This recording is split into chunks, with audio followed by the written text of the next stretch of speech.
అవునంటాది.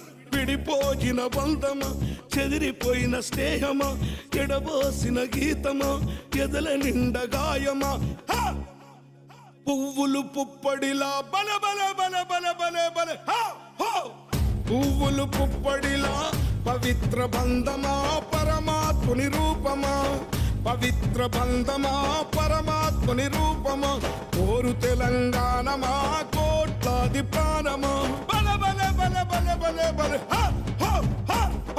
పొడుస్తున్న పొద్దు మీద నడుస్తున్న కాలమా, కోరు తెలంగాణమా, కోరు తెలంగాణమా, కోట్లాది ప్రాణమా.